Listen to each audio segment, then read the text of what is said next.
الحمدللہ وکفا وسلام علی عبادہ الذین اصطفیٰ اما بعد فقد قال اللہ تبارک و تعالی فی القرآن المجید والفرقان الحمید اعوذ باللہ من الشیطان الرجیم بسم اللہ الرحمن الرحیم وَإِذْ قُلْنَا ادْخُلُوا هَٰذِهِ الْقَرْيَةَ فَكُلُوا مِنْهَا حَيْثُ شِئْتُمْ رَغَدًا وَادْخُلُوا الْبَابَ سُجَّدًا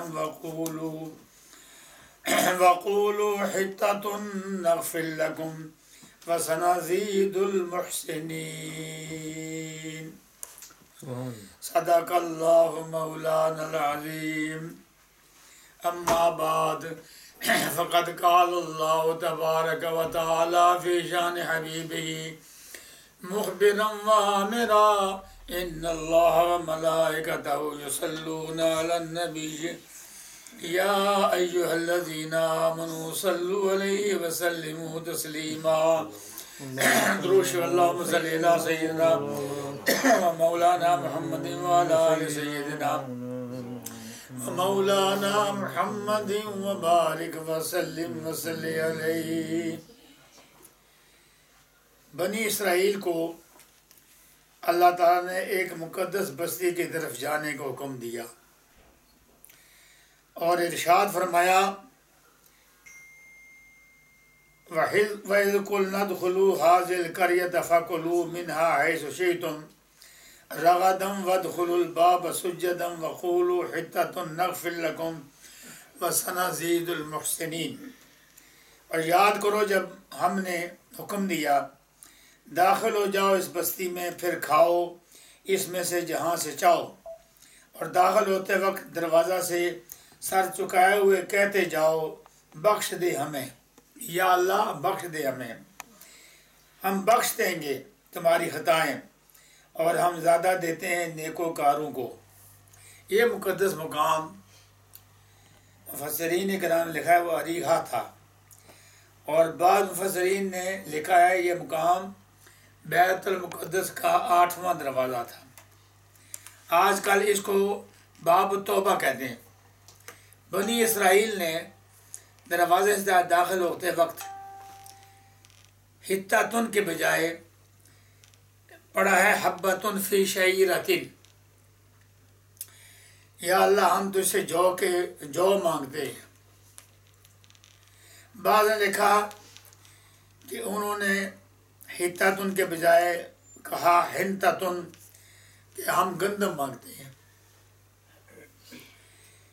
تو اللہ تعالیٰ نے کیا ارشاد فرمایا فَبَدَّلَ الَّذِينَ ظَلَمُوا قَوْلًا غَيْرَ الَّذِي قِيلَ لَهُمْ فَأَنزَلْنَا عَلَى الَّذِينَ ظَلَمُوا رِجْزًا مِّنَ السَّمَاءِ بِمَا كَانُوا يَفْسُقُونَ۔ پس بدل ڈالا ان ظالموں نے اور بات سے جو کہا گیا تھا انہیں، تو ہم نے اتارا ظالم لوگوں پر عذاب آسمان سے وجہ اس کے کہ وہ نافرمانی کرتے تھے۔ ظالموں کا جو عذاب ہے ان پر جو آیا اس میں سے 24,000 افراد مر گئے تھے۔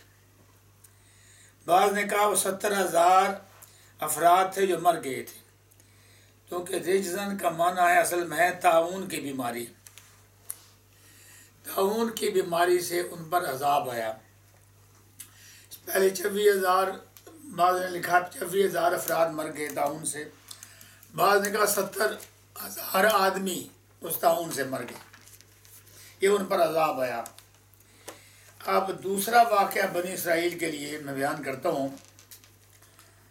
بنی اسرائیل میں ایک بہت مالدار آدمی تھا جس کی اولاد نہ تھی۔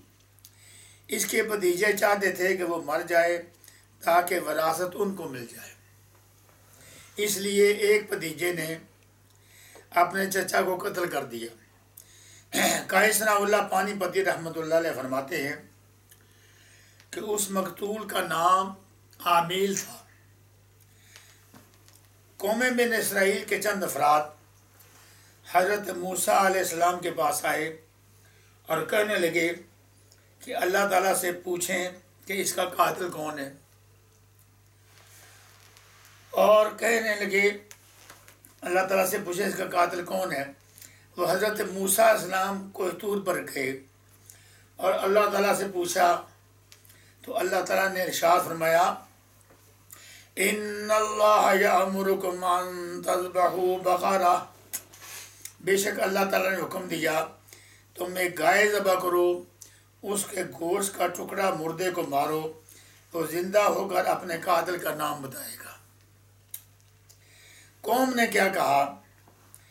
قوم نے کہا قالوا اتتخذنا ہزوا، سب قوم نے کہا کہ ہمارا آپ اے موسیٰ مذاق اڑاتے ہیں. ایک تو آدمی ایک مارا قتل ہو گیا اور دوسرا ہم سے آپ سے مذاق کر رہے ہیں. حضرت موسیٰ علیہ السلام نے کیا ارشاد فرمایا؟ قال اعوذ باللہ ان اکون من الجاہلین، پس پناہ مانگتا ہوں خدا سے کہ میں شامل ہو جاؤں جاہلوں میں سے. قوم نے پھر کہا قالوا ادع لنا ربک یبین لنا ما ہی، دعا کیجئے اپنے پروردگار سے وہ بتائے کہ کیسی گائے ہو جو ذبح کی جائے. تو اللہ تعالیٰ نے کیا ارشاد فرمایا؟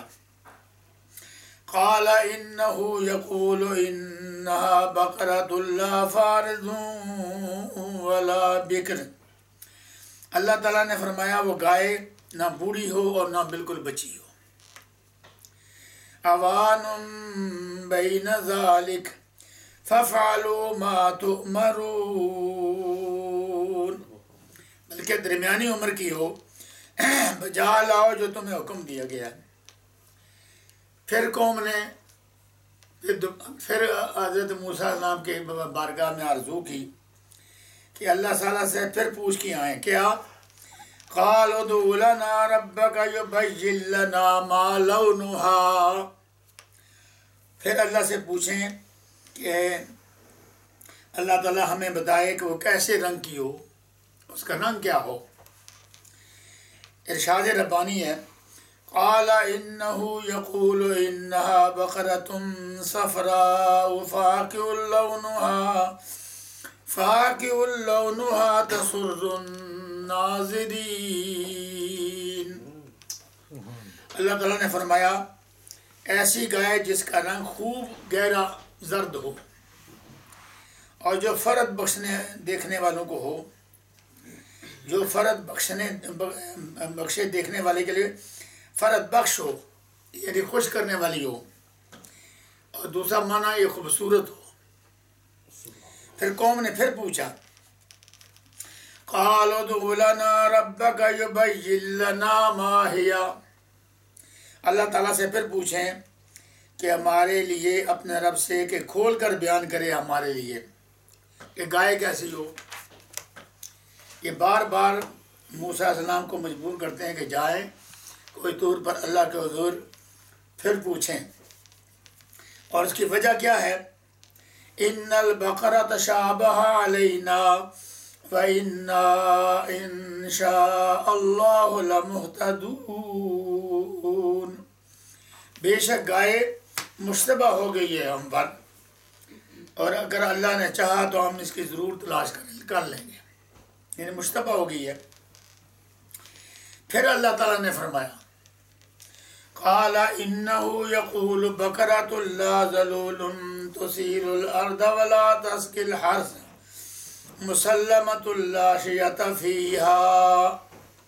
اللہ تعالیٰ نے پھر فرمایا وہ گائے جس سے خدمت نہ لی گئی ہو ہل چلانے زمین میں اور نہ پانی دینے کھیتی کو، بے عیب بے داغ ہو. قوم نے اب کہا قالوا الآن جئت بالحق فذبحوها وما كادوا يفعلون، کہنے لگے اب آپ صحیح پتہ لائے ہیں. پھر انہوں نے اس گائے کو ذبح کیا. وہ ذبح کرتے وقت معلوم نہیں ہوتے تھے. مفسرین فرماتے ہیں ایک آدمی تھے، یعنی اللہ کے ولی تھے، ان کا ایک معصوم بچہ تھا، اس کے پاس ایک بچڑی تھی، وہ نیک آدمی مرنے لگا، اس نے دعا کی ہے اللہ اس بچے کے لیے یہ بچڑی تیرے پاس امانت رکھتا ہوں اور اس بچے کو تیرے سپرد کرتا ہوں۔ پھر اس شخص نے بچیا کو جنگل میں چھوڑ دیا، یعنی گائے کی جو بچی تھی میں اس کو جنگل میں چھوڑ دیا، اور اللہ تعالیٰ نے اس کی حفاظت فرمائی۔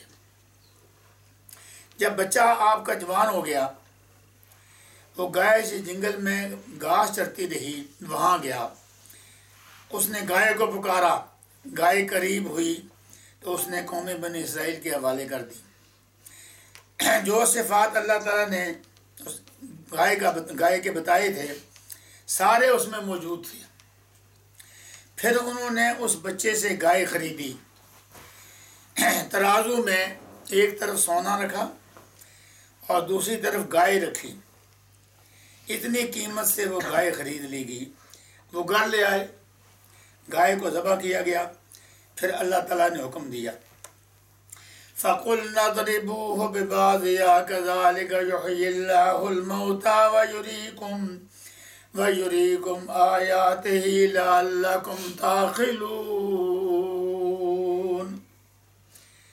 فرمایا مارو اس کے مقتول کے گائے کے کسی ٹکڑے سے، یوں زندہ کر دیتے ہیں اللہ تعالیٰ مردوں کو اور دکھاتا ہے اپنی قدرت کی نشانیاں، شاید تم سمجھ جاؤ۔ جب گوشت کا ٹکڑا، گائے کو ذبح کر کے گوشت کا ٹکڑا اس مقتول کو مارا گیا تو مقتول زندہ ہو گیا۔ اس نے قاتل کا نام بتایا کہ میرا مارنے والا، مجھے قتل کرنے والا کون ہے، اور قاتل اس کا بھتیجا نکلا، حالانکہ وہ بھی ساتھ گائے کی تلاش میں تھا، اور اس نے بھی حضرت موسیٰ علیہ السلام سے مطالبہ کیا تھا، اور جو قاتل ہے اس کا بھتیجا وہ نکلا۔ چونکہ اللہ تعالیٰ کے ولی کی گائے تھی، اس کا واقعہ کا نتیجہ اور ثمرہ کیا ہے؟ جو واقعہ بیان کیا گیا اس کا ثمرہ اور نتیجہ کیا نکلتا ہے؟ فرمایا چونکہ اللہ تعالیٰ کے ولی کی گائے تھی اور اس لیے اس کے وجود کا ٹکڑا مارا گیا، مردہ زندہ ہو گیا۔ یہ ولی کی کرامت ہے، یہ ولی کی گائے کا ذبح کیا ہوا کوئی ٹکڑا، اس کو مردے کو مارا گیا اور وہ زندہ ہو گیا، یہ ولی کی کرامت ہے۔ اور حضرت موسیٰ کلیم علیہ السلام کا معجزہ بھی ہے، اس لیے کہ اگر ولی کی گائے کے گوشت کا ٹکڑا مارنے سے مقتول زندہ ہو سکتا ہے تو موسیٰ علیہ السلام تو نبی بھی ہیں، رسول ہیں، مرسل ہیں، کلیم اللہ ہیں، آپ کا بڑا مقام ہے۔ اور تیسری بات یہ ہے کہ فرمایا مفسرین کرام نے کہ اس لیے یہ سورت کا نام ہے سورہ بقرہ، گائے کی سورت جو 2.5 پارے ہے اس کا نام ہے سورہ بقرہ، گائے کی سورت۔ اور اللہ تعالیٰ نے ولی اللہ کی شان بیان فرمائی کہ ولی اللہ جو ہے اتنی بڑی شان کے ہیں کہ ان کی گائے کے ذبح کرنے کے بعد اس کے وجود کا ٹکڑا مار گیا، مردہ زندہ ہو گیا۔ اور ولی اس سے بہتر زندہ کر سکتا ہے، نبی اس سے بہتر زندہ کر سکتا ہے۔ پھر ایک واقعہ میں بیان کرنے لگا ہوں قرآن مجید فرقان حمید میں سے، قارون کا، کہ قارون موسیٰ علیہ السلام کے زمانے میں تھا۔ اور یہ قارون کون تھا؟ اللہ تعالیٰ فرماتا ان قارون کان من قوم موسیٰ فبغى علیہم، بے شک قارون موسیٰ علیہ السلام کی قوم میں سے تھا، پھر اس نے سرکشی کی ان پر۔ یہ حضرت موسیٰ علیہ السلام کا قریبی رشتہ دار تھا، دولت مند تھا، لیکن اس کے پاس کثرت سے مال و متاع تھا۔ اور اللہ تعالیٰ نے ارشاد فرمایا کتنا مال و متاع تھا، کتنا مالدار تھا۔ فَآتَيْنَاهُ مِنَ الْكُنُوزِ مَا إِنَّ مَفَاتِحَهُ لَتَنُوءُ بِالْعُصْبَةِ أُولِي الْقُوَّةِ، سورہ القصص۔ اور ہم نے دے دیے تھے اسے اتنے خزانے کی ان کی چابیاں اپنے بوجھ سے جھکا دیتی تھیں ایک طاقتور جماعت کی کمر کو، ایک پوری جماعت اس کی چابیاں اٹھاتی تھی اس کے خزانے کی۔ حضرت عبداللہ بن عباس رضی اللہ تعالیٰ عنہ روایت فرماتے ہیں کہ نبی کریم صلی اللہ علیہ وسلم نے فرمایا کہ 40 مرد مشکل سے اس کے خزانے کی چابیاں اٹھاتے تھے، یا 60 خچروں کا بوجھ تھا، اور چابیاں اس کی چمڑے کی تھی۔ پہلے اس نے لوہے کی بنائی، بعد میں اس نے چمڑے کی بنا لی، یعنی اتنا مالدار آدمی تھا اور اپنے مال و متاع پر بڑا فخر کرتا تھا۔ حضرت موسیٰ علیہ السلام نے اس سے کہا اپنے مال کی زکوٰۃ ادا کرو، وہ منکر ہو گیا، یعنی زکوٰۃ دینے سے اس نے انکار کر دیا۔ پھر اس نے حضرت موسیٰ علیہ السلام پر ایک الزام لگانا چاہا۔ اس نے ایک عورت کو کثیر رقم دینے کا وعدہ کیا کہ وہ عورت سر عام اس بات کی گواہی دے کہ موسیٰ علیہ السلام نے مجھ سے بدکاری کی ہے، نعوذ باللہ۔ بجائے زکوٰۃ دینے کے الٹا حضرت موسیٰ علیہ السلام پر الزام لگانے کی اس نے کوشش کی۔ پھر قوم بنی اسرائیل کو اس نے جمع کیا۔ حضرت موسیٰ علیہ السلام بھی تشریف لائے تو قارون نے اس عورت کو بلایا کہ حضرت موسیٰ علیہ السلام کے بارے میں تم کیا کہتی ہو؟ تو حضرت موسیٰ کلیم اللہ نے اس عورت کو ارشاد فرمایا میں تجھے رب کا واسطہ دیتا ہوں کہ تو سچ بولے۔ اس عورت نے کہا قارون نے مجھے بلا کر معاوضہ دینے کا وعدہ کیا بشرطے کہ میں آپ پر بہتان لگاؤں۔ اس نے کہا میں گواہی دیتی ہوں کہ آپ اللہ تعالیٰ کے سچے رسول ہیں، سبحان، آپ سے کوئی بدکاری کا فعل سرزد نہیں ہوا۔ حضرت موسیٰ علیہ السلام جلال میں آ گئے۔ اللہ تعالیٰ نے ارشاد فرمایا موسیٰ زمین کو حکم دیں کہ اس پہ ایمان قارون کو زمین نگل لے۔ آپ نے زمین کو حکم دیا اے زمین اس قارون بے ایمان کو نگل لے۔ تو اللہ تعالیٰ نے کیا ارشاد فرمایا فَخَسَفْنَا بِهِ وَبِدَارِهِ الْأَرْضِ، زمین پھٹ گئی، ہم نے اس قارون کو غرق کر دیا۔ پھر چلانے لگا کہ میرے خزانے پر موسیٰ علیہ السلام قبضہ کر لیں گے۔ پھر اس کے خزانے کو گٹھری لا کر اس کے سر پر رکھ دی گئی۔ وہ آج تک زمین میں دسا جا رہا ہے۔ حضرت موسیٰ علیہ السلام نبی رسول مرسل کلیم اللہ تھے، ان کی بے ادبی گستاخی کی، اس لیے اس پر یہ عذاب آ گیا۔ جو کوئی نبی رسول کی گستاخی کرے گا اس کا بھی یہی حال ہوگا، آمین ثم آمین۔ میں نے یہاں تک بیان کر دیا۔ انشاءاللہ آنے والے جمعہ پر حضرت خضر علیہ السلام اور موسیٰ علیہ السلام سے کیسے ملاقات ہوئی ہے اور ملاقات کا سبب کیا ہوا ہے اگلے جمعہ پر بیان کرنے کی کوشش کروں گا۔ اللہ تعالیٰ مجھے اور آپ کو عمل کرنے کی توفیق عطا فرمائے۔ وما علینا الا البلاغ المبین۔